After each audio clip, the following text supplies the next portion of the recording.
Hey guys, Professor Bill, Comic Book University, and Venom, issue number 1. It's Al Ewing! Oh my god, it's Al Ewing! And sometimes you put a little bit too much oomph into something and it doesn't quite get you there. Is that what happened here? Kind of. Let's get talking about who made this comic book.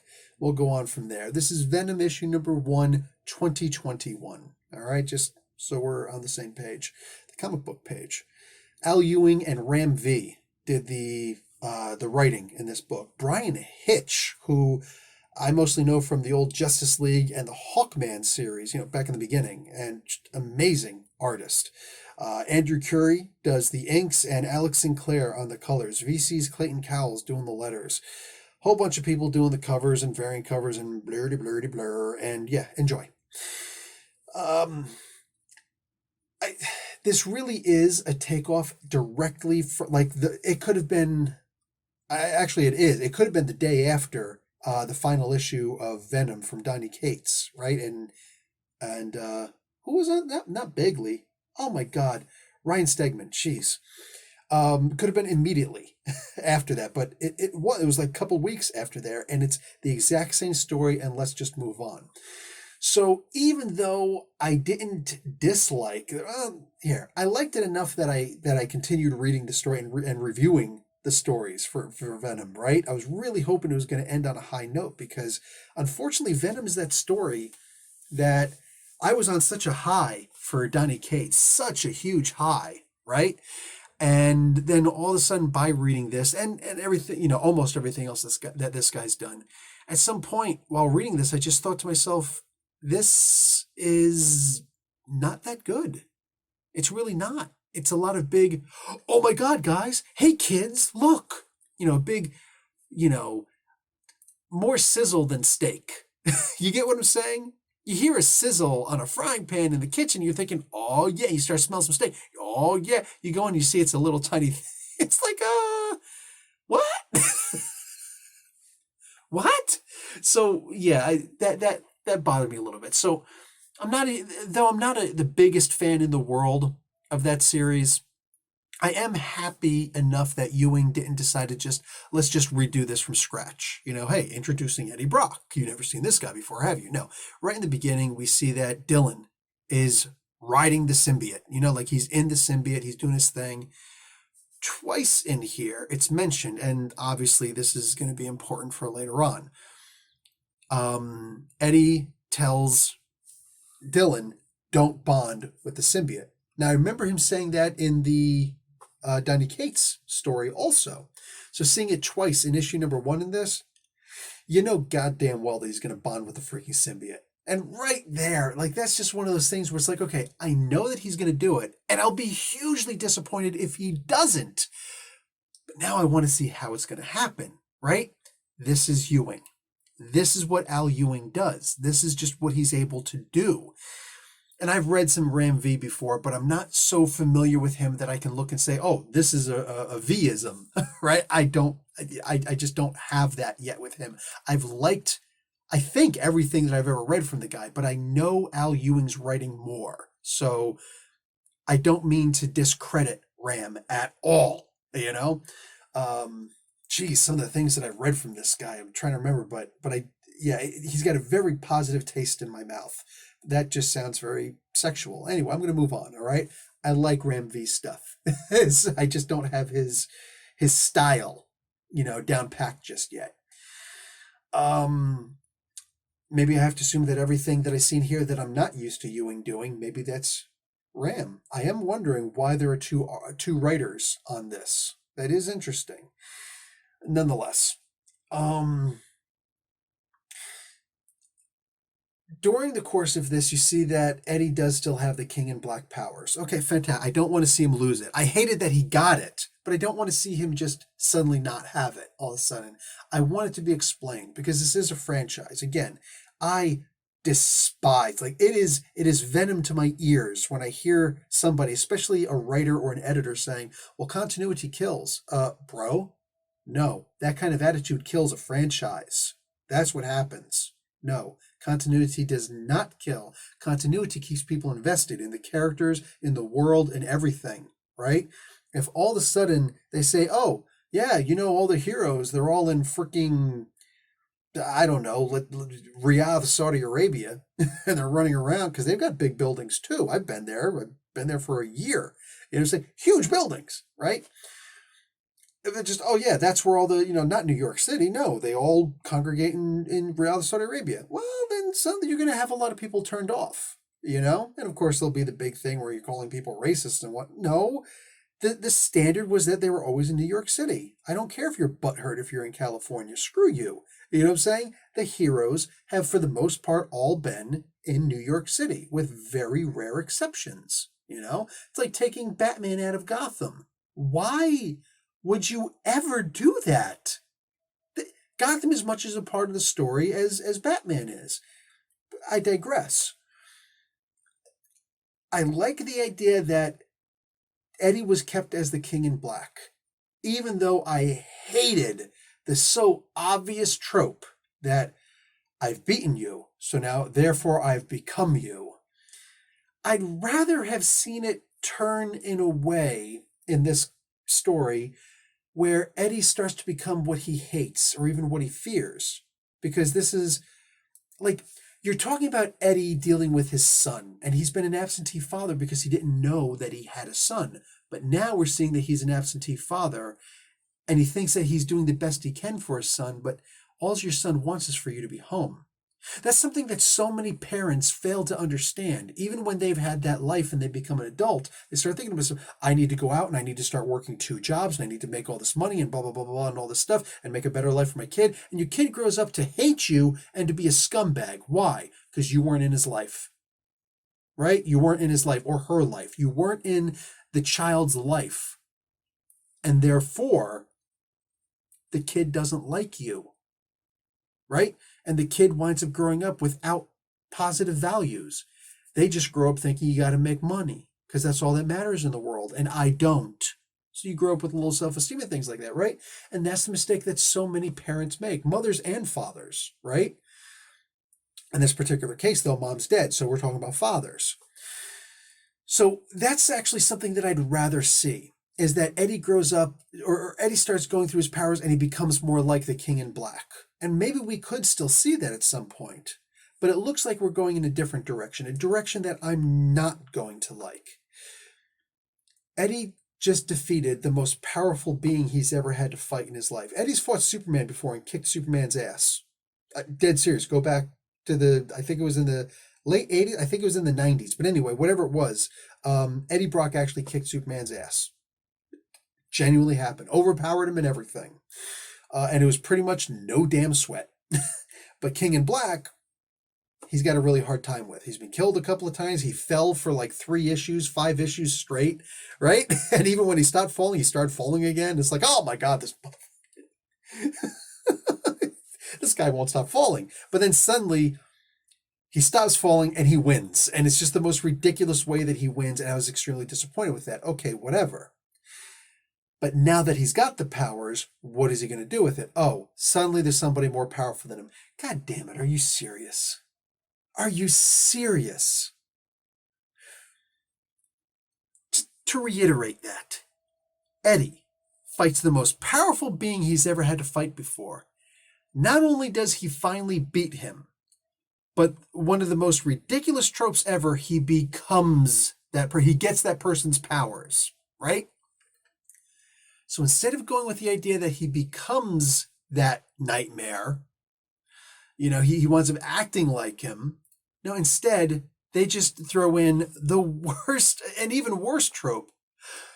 But now, here's the next greatest challenge of Eddie Brock's life. Are you freaking kidding me? I think this was the exact wrong direction to go. There was so much in here that I really liked. The human element, right? There was a part in here where readers want to work for the story. They don't want to just be handed to them.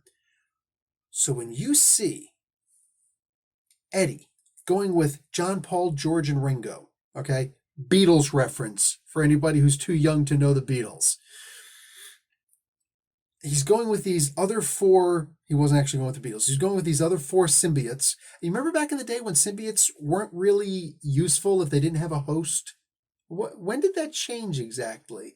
where they can act and just do whatever they want. And don't worry, you'll pop in my head and take over for whatever.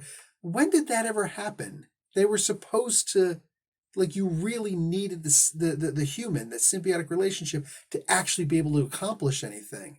But they were taking on humanoid forms and doing stuff, and no humans, no sentient beings inside of them, no symbiotic host, or they weren't the host for anything. Anyway, I like the idea that one of them had red eyes. It's kind of weird that Eddie didn't notice it, right? It's kind of weird that here's this all powerful guy, and there's this that he doesn't notice. But again, things more powerful than him. But I like that we got to see the red eyes. We got to see something that Eddie didn't necessarily see it. It made Eddie look weaker, but it was one of those things where it could have just been a little thing. Where it really, I don't know, jumped the shark is that you see the result of that immediately. It wasn't something where we saw something and then 5 issues later, after we've mostly forgotten about it, right? Maybe we see a hint of something in the background. No, it immediately resolves itself. And here's this threat warning that says it's not a threat or a warning. I didn't like the direction of this. I like Eddie being gone. I like Dylan having to deal with bullies still and being misunderstood at school. I liked the human element there. I like that Sleeper was in this, right? Sleeper is just, it's one of those characters that's like, you just created another child of the symbiotes and child of Venom, basically, and like this could actually go someplace, and it mostly hangs out as a cat, and you ignore it. You ignore this. What was that, Mike Costa who did that? Mike Costa and whatever. Anyway, freaking fantastic story. Venom first host, you remember? Oh, that's something that pissed me off really bad. This pissed me off really bad. The editor on this, Devin Lewis. Devin's been around long enough that, look, I know from talking to many editors, most of them in Marvel, they said, yeah, they don't really get on us to put in those little asterisks and, point out where the story came from and blah, blah, blah, blah, blah. It's an editor's choice to do that. Let me tell you something. It's like a choice to be good or bad, right? I don't know or care what else Devin did in this comic book. And I'm not here to try and crawl up his ass. But there was, like, Eddie's Clubhouse, the letters page at the end. We can't have letters section until, we actually start getting letters in. That'll probably be around issue 3, possibly as late as 5, but probably around issue 3 is when we're going to start getting letters coming in, right? So Devin felt the need to write something at the end. I guess Ram didn't want to, Al didn't want to, Brian didn't want to, whatever. It's not my business. I don't care. But of course, the whole thing, like, look, as a guy with a degree in marketing, I know when someone's trying to market something. I also know when they're very bad at marketing. Brian, don't give up your daytime job. You are not good at marketing. That's not meant to be an insult. It's literally meant to be a don't give up your day job thing. This is a critique. You're not good at it. You're not bad at it, but you're not good by any measure. All right? That letter section was abysmal. It was a waste of paper. I'd rather not even see, I'd rather see fan art on there. I'd rather see concept art and a quick little blurb. Wow, that was a heck of an ending. Can't wait to see what happens next. Hey, you guys start writing in so that we can get some letters in here and get Eddie's Clubhouse working again and blah, blah, blah, blah, blah, blah, blah. Or, hey, here's letters from about the last issue of the previous series that Donny Cates was on, right? There's so many more things that you could have done here. Instead, he felt the need to write this big, long thing. Nobody cares about you. Again, it's not an insult. I'm dead serious. Nobody cares. People care about what I've got to say when they come here, right? When they come here and they listen to what I say, right? Boom, boom, boom, boom. But if I just disappear and Johnny Bumble F comes in and he starts talking, people are like, who's this guy? Is this not comic book universe? Did I click on the wrong video? Right? Like, nobody cares. Even if they're good at something, nobody cares, right? That's not what they came to see. Nobody came to hear you or to read you talking about, wow, I was just as surprised. But, dude, with all due respect, shut up, right? But what you could have done to make me very pleased with the job that you were doing, besides all the behind the scenes stuff that I'll never know what was involved unless you tell me, is I wanted to see asterisks. I wanted to see, there were references to other things that happened in the past, right? The King in Black series could have been mentioned because that was a major Marvel event, right? You could have asterisks, hey, read that in King in Black, year such and such and such, whatever, Devin, Astute Lewis or whatever you're going to do. You know what I'm saying? Make it a freaking whatever, And then there was another thing referenced, and this is the thing that really bothers me. There was another story referenced that I don't know where it came from. I read The King in Black, so I know that one. But the other thing that was referenced, I don't know what that was. How do I find out what that was? Just start searching on the internet and hope that I come across it? Hope that I put in the proper things and whatnot? No. Because if you're a member of Marvel Insider, hi. I'm also a member of Comixology. But also just if you want somebody to go to the store, because people do clearly still buy physical copies of comic books. I don't anymore. I've got too many. Something special I might. But in the meantime, if somebody is going to pay or be happy to go out and get these other stories, something was mentioned in here, and my first instinct as a comic book lover was, I would like to read that. But without the little asterisks, this happened in such and such and such. I couldn't see it. I don't know what it was. I don't know what the reference was to, so I can't go back and read it. So therefore, there's a story, and so writing and art and editing and letters and colors and all the things that are involved in that you've got one more person who doesn't know what to look for. I know that Devin has bosses and all the editors have bosses. And you can't always pay attention to what the readers are saying. I'd like to see this, I'd like to see that. But this is one of those requests that I don't think it's a very hard thing to do. Not if you're a fan. Not when you got somebody like Tom freaking Brevoort, a goddamn comics books memory engine over there, whose only purpose in life really seems to be remembering all these amazing storylines. The guy's got an eidetic memory for these things. To contact this guy and be like, hey, so Ewing and Ram, they just wrote this thing about such and such and such. Do you know what story they're talking about? I can almost guarantee you Brevoort would be like, oh yeah, blah, blah, blah, blah, blah. Be like, thanks, man. Peace. Asterisk, boom, boom, boom. Take credit for it. I don't care. I think that as an editor, the one thing that you owe to the fans, and this is just my humble belief, and who the hell am I? I'm some jackass on YouTube, right? The one thing that you owe to the fans, in my humble opinion, is that you make sure that you're selling comic books. Because if you want to be a marketer and sell this comic book that somebody clearly already bought and get them to buy more comic books, hey, how about instead of just trying to get them to buy a very weak attempt to get them to buy the next issue, how about you try and get them to buy some old storylines also? Because if the Annihilation Wave is referenced, I want to actually see that it was, hey, the Annihilation Wave. I want to know. Because it's one more thing that maybe it'll make me happy to see that it's on the Marvel Insider stuff. Maybe I'll be happy to see that it's on Comixology. One more reason for me to keep paying a membership fee there. Or for some people, hey, I'm going to go to my local comic book store and I'm going to buy this issue.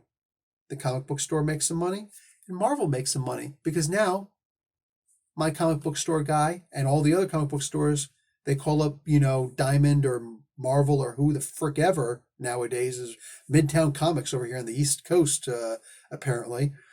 They contact me and say, hey, I need you to send me another issue of this along with the rest of all these other shit. I need a list of all these things. And somebody bought my issue of, blah, blah, blah. So I need you to send me another one. That's one more comic that will be printed and that will be sold. One more comic book that's on the shelf that will be sold, that you're making more money from. You don't have to just sell the next issue. You should also be trying to sell previous issues. It's just one of those things that if I'm the owner of a company and I see that you could have made me another dollar and justify the dollars that I'm giving you, I'd like to see that you did it. But I'm just some jackass on YouTube, so what do I know?